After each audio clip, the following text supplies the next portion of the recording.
Bonjour chers enfants. Aujourd'hui, je voudrais vous raconter une histoire très inspirante. Vous savez que les objets, tout ce qui vous entoure, la table, les chaises, les fauteuils et les vêtements, tout est là pour vous parler. Et oui, parce que tout est vivant. Vous n'entendez pas ce que dit le fauteuil à la robe, le rideau à votre lit, le lit à votre placard, votre assiette. Tout parle. Mais pour cela, il faut savoir écouter. Alors je vais vous raconter aujourd'hui l'histoire d'une robe et d'un fauteuil. Drôle d'histoire, direz-vous. Le fauteuil était posé dans un coin. Il n'osait rien dire. On lui avait posé une robe dans ses bras bien posés. Oh, elle était si belle! Mais lui, il se sentait vieux, laid, poussiéreux. Elle était si belle, avec ses fleurs, ses fronces, ses bouillonnets, ses petites manches avec des ballons, des rubans, et un tissu qui était joyeux, doux, soyeux comme un papillon.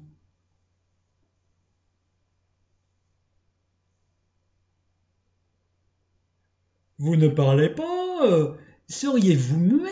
Lui dit la robe. Oh, oh non, non, non, il était gêné, il ne trouvait pas les mots. C'est que, c'est que... Mais que quoi? Dit la robe. Bah, que vous êtes très très belle. La robe voleta de plaisir. Elle adorait les compliments. Oui, et vous savez, je vole, je danse, je vais dans les magasins, je conduis une auto, je vais au parc, je suis toujours dehors à virevolter. Coquette, elle prit une nouvelle pose pour se mettre en valeur avec ses rubans.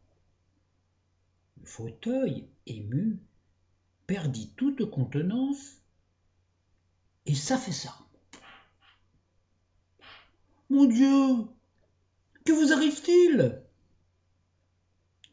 Ne vous inquiétez pas, c'est que je suis vieux.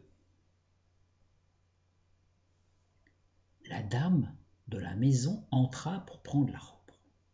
Le fauteuil, effondré de chagrin, la regarda partir, sans oser poser une frange de lui-même. Oh, des robes, il en avait vu, de toutes les formes, de toutes les couleurs, mais celle-là, elle était incomparable. Lui aussi avait été à des réceptions, lui aussi avait tendu les bras à tout le monde.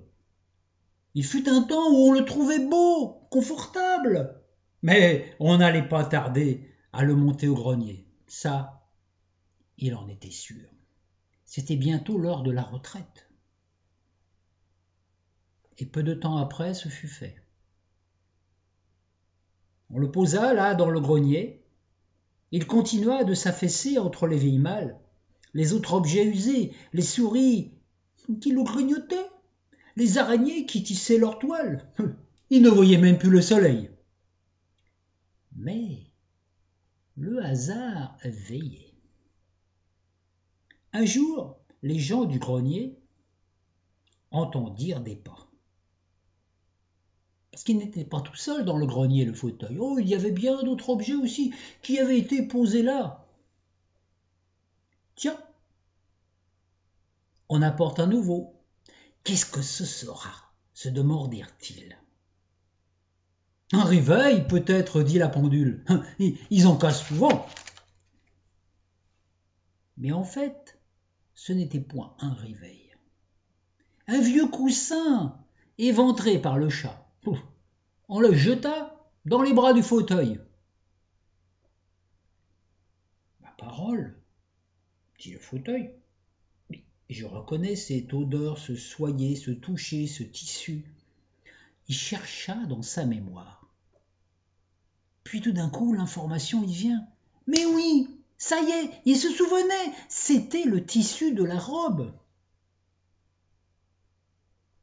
Eh oui, c'est bien moi, dit le tissu. Voyez-vous, à force de danser, de conduire l'auto, je me suis usé. Et la dame n'a plus voulu de moi, comme robe. Alors on m'a transformé en coussin, et puis le chat a fait ses griffes sur moi, et puis aujourd'hui, voilà. C'est pas mal une vie de coussin.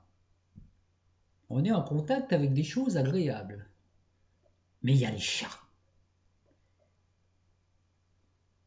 Le coussin avait l'air triste. Alors le fauteuil ouvrit ses bras. Il le consola. Il l'aimait toujours. C'est ainsi qu'ils restèrent longtemps, ensemble, heureux. Non, personne ne venait les déranger. Cependant, ils ne purent pas avoir d'enfants pour raconter leur histoire.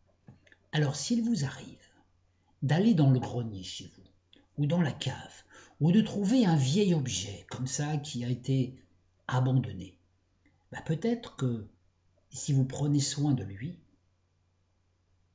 si vous savez l'écouter, l'aimer, et peut-être lui redonner un peu de jeunesse et d'amour, soyez certain qu'il vous racontera lui aussi son histoire.